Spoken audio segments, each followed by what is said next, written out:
Drainage Master Plan. Kung yung proyekto na paglago natin, hindi raw makalulusot sa pananagutan ng kontratista.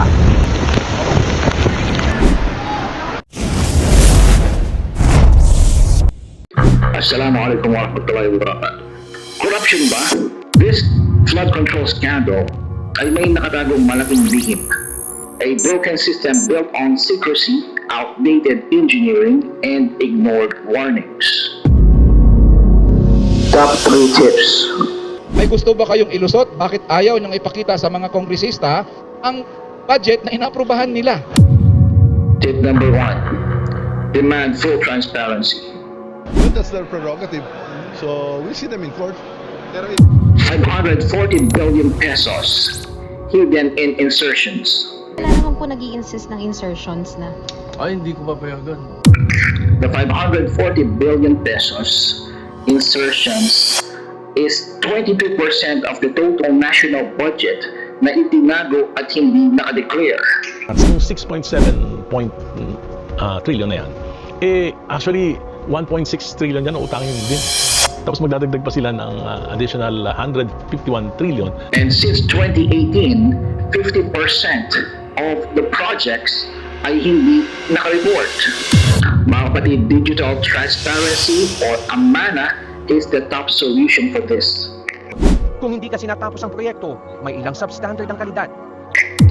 Number 2, build real infrastructures. Upon inspection, it was found that many flood control projects in Cebu do not align with the master plan completed in 2017. 40% of flood control projects were built without hydrological study. Outdated designs that were reused way back 2010, which failed 2024. Mga makalumang disenyo, dapat na itong baguhin. Not more concretes, but smarter and better designs.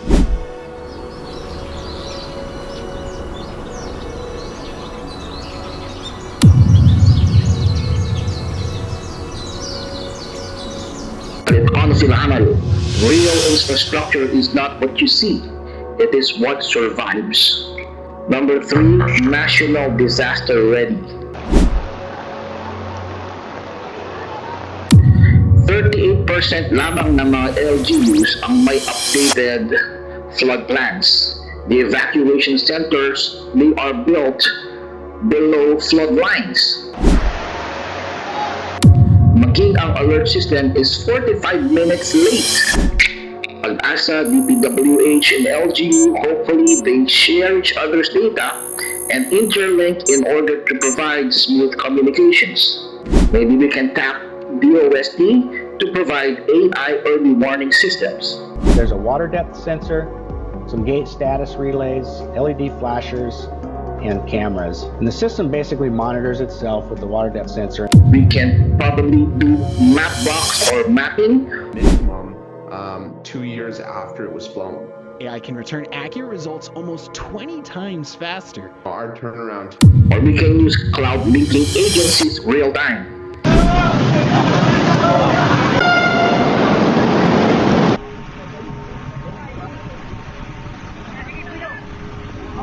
Disaster readiness is not just about rescue. It is paghanda. Ito ay ang pangunguna sa anumang pagbabadya ng panahon. Watawan mo alal buglugat sa kuwa, walang tawan mo alal itingon ng katuan. And that you will cooperate with one another towards doing what is good. Kayo magtulungan sa paggawa ng kabutihan. Lastly, burdens lost, lessons learned. Inanod man ang tahanan, pero hindi ang katotohanan. I'll see you again next time. Wassalamualaikum warahmatullahi wabarakatuh.